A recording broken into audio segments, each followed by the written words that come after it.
It's 8:52 here in New York. I'm Bryant Gumbel. We understand that there has been a plane crash on the southern tip of Manhattan. You're looking at the World Trade Center. We understand that a plane has crashed into the World Trade Center. We don't know anything more than that. We don't know if it was a commercial aircraft. We don't know if it was a private aircraft. We have no idea how many were on board or what the extent of the injuries are right now. We have, I understand, an eyewitness on the phone right now. Sir, good morning. This is Bryant Gumbel. Could you give us your name? Yeah, my name is Stuart. Stuart, where are you right now? I'm working at a restaurant in Soho. All right, so tell us what you saw, if you would. I was waiting at a table and I literally saw it seemed to be like a small plane. I just heard a couple noises. It looked like it bounced off the building, and then I just saw a huge ball of fire on top. And then the smoke seemed to simmer down. And it just, a lot of smoke was coming out, and that's pretty much the extent of what I saw. Can you tell us about the scene down there right now? Right now, people are just on the street looking at the building. The building, there's just a lot of smoke. It's not too crazy down where I am. How far away from the World Trade Center specifically are you? I'm actually on Thompson Street North. I'm not too far. It's 8:54 right now, Stuart. Can you tell me when this happened exactly? I would have to say about 10 minutes ago.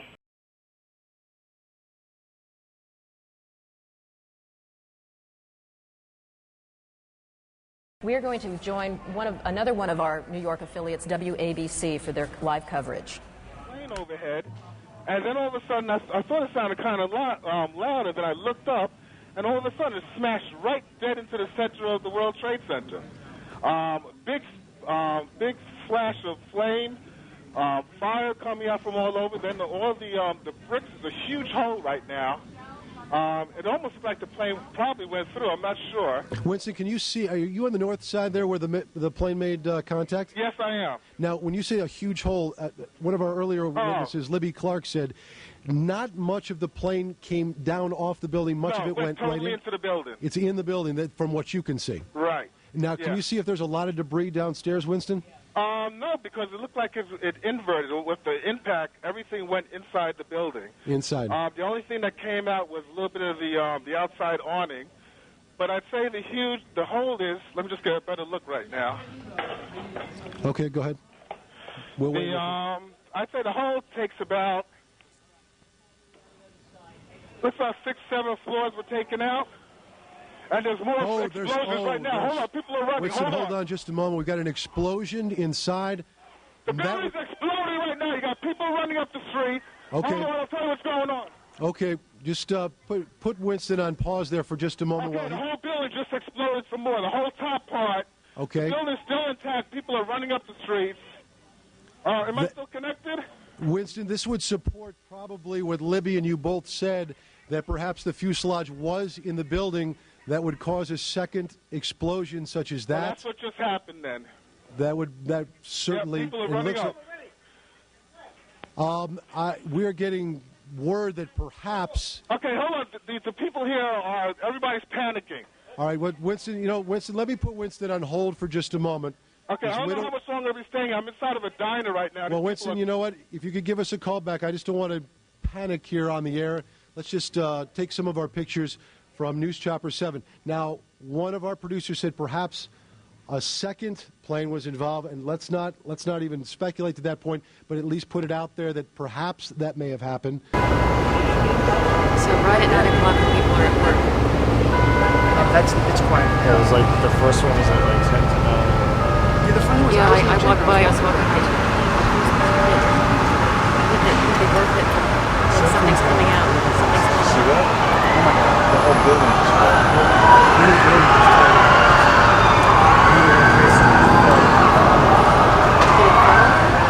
Yep. Yeah, whole top floor. I don't know. God! Oh my God, look at that explosion. All eyes look towards the sky. It was the most surreal scene I have ever seen. I cannot describe what took place. The building literally just as if it was in slow motion. Look at all that explosion going up the whole downtown. Manhattan, sending up Yeah. Now people are gathering in large groups. In fact, in one corner I saw a group of people actually holding hands and praying. As I stand on the Manhattan Bridge, which is closed, it is open to pedestrian traffic. Some people are working across, but there's just no way for them to. As I look at it, something is, I can't. Is this the building is going? Is that the building going down? Is that the second building of the World Trade Center going down? Yes, that is the second. That is the second tower. That is the second tower.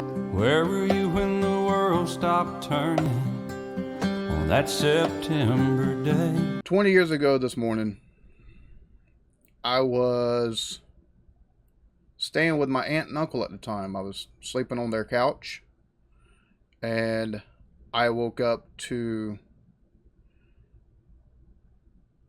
the news reports bleeding over into the dream I was having. I woke up to see both towers smoking, and just watched in disbelief.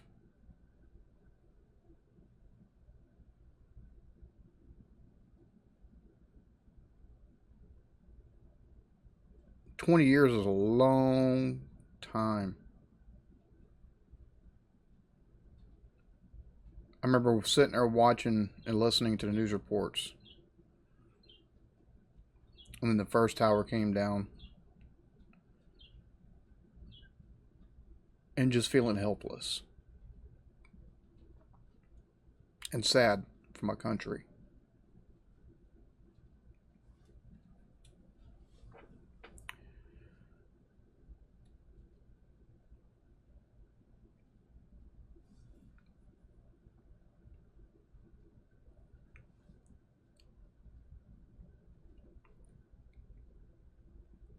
I was heartbroken for the people in that building. Second tower come down, and you've got all those personnel, firefighters, paramedics, policemen, and you know that they were trying to get people out, get people to safety.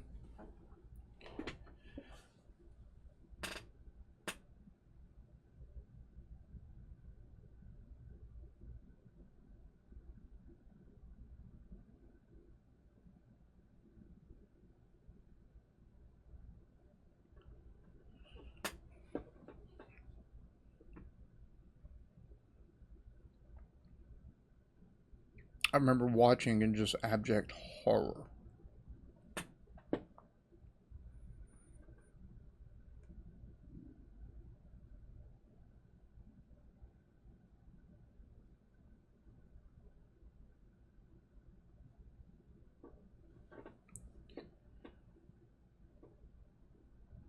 Very few times in life do I see something that just makes my blood run cold. That's one of the very few times.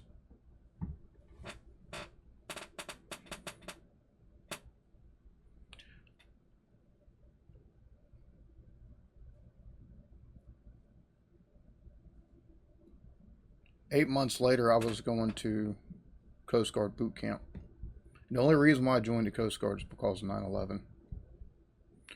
I've got buddies and I've got family that took and joined Marine Corps, Army, Navy, Air Force, who did tours over there in Iraq, did tours in Afghanistan, who lost people.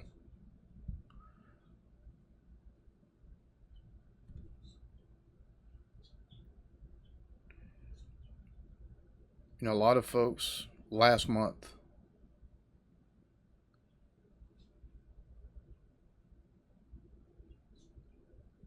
with the way that we pulled out of Afghanistan,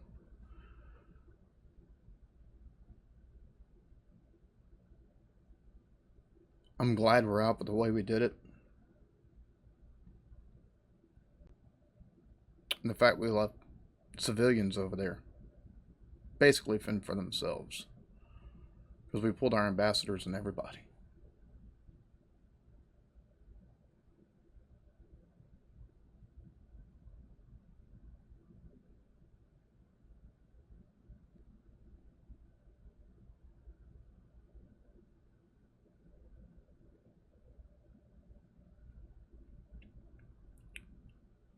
as Americans, we are loud. A lot of times we are full of ourselves. We are absolutely full of ourselves.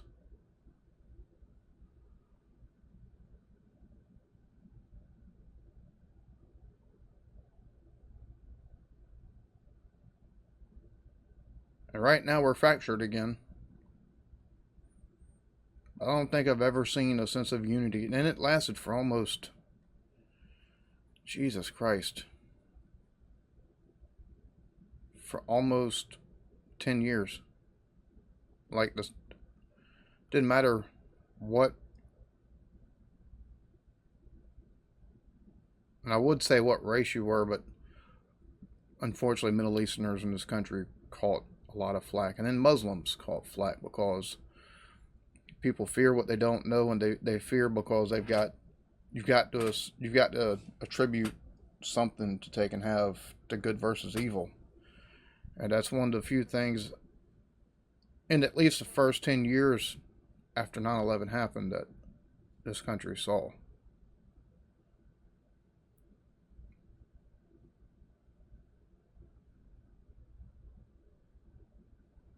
But we were pretty well united.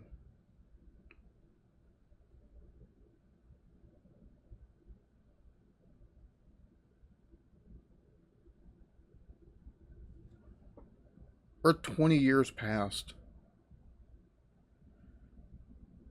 and I'm sitting here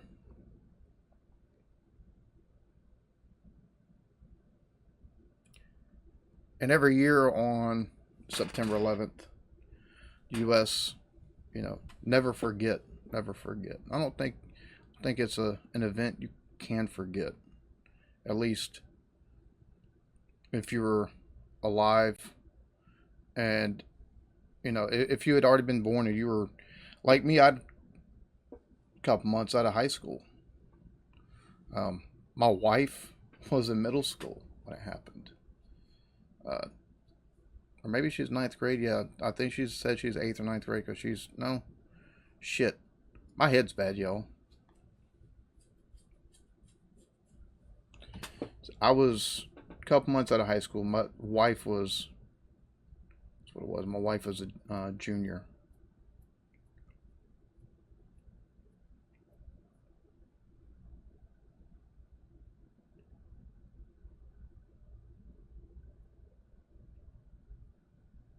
Her cousin, one of her cousins, was already married, and the cousin's husband was in New York, and her other cousin, the girl's brother, was terrified because he couldn't get a hold of his sister. That's one of the things that I think at the time, as you're watching everything go, and then you take and hear the reports of cell towers, the cell towers basically being jammed, calls can't go through, and people are just in a panic. So I think something like this stays in the psyche, at least of those who seen it, who watched it, were affected by it in one way or another, whether in their soul, personally, or via friends and or family of some sort. You don't forget it. I think as a nation, I think what's been lost is the lessons learned about unity, being there for each other. But more so, just as much, but more so than even the deaths that happened due to the planes hitting the towers, the one that was taken down, or I say taken down, the one that crashed there in Pennsylvania in the field. The soldiers and civilians' lives that have been lost in Afghanistan and Iraq and in the time since.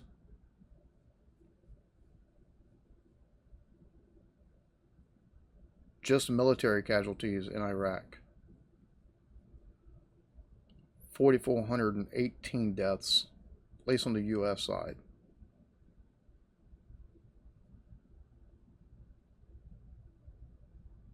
In Afghanistan, 2,218. So over 6,000 American soldiers that lost their lives in the name of hunting down the terrorists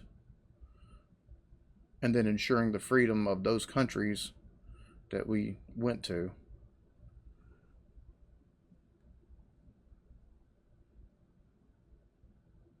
It's almost 7,000 people total between military.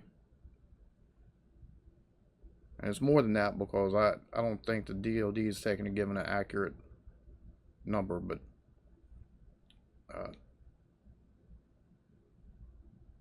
over 7,000 total deaths of Americans. That's not including the people that were sent by the coalition of countries like United Kingdom, Denmark, Australia, New Zealand, Estonia, just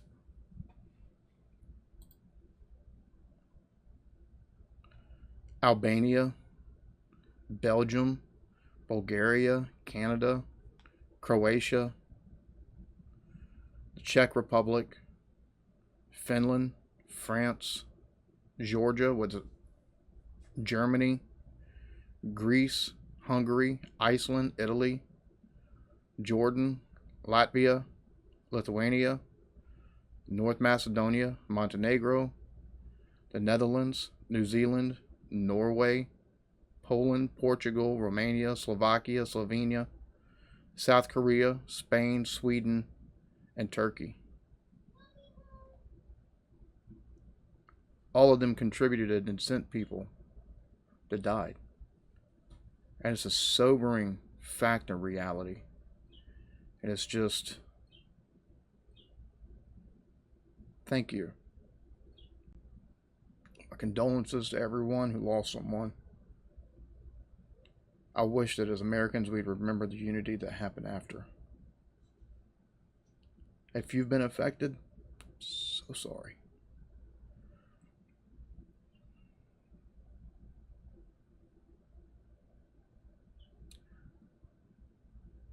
God bless everybody that was taken affected, that had family members that were killed, friends that they lost.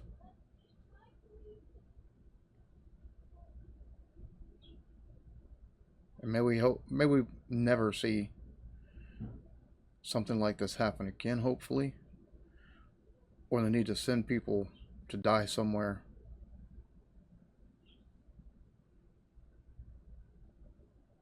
That's not their own soil.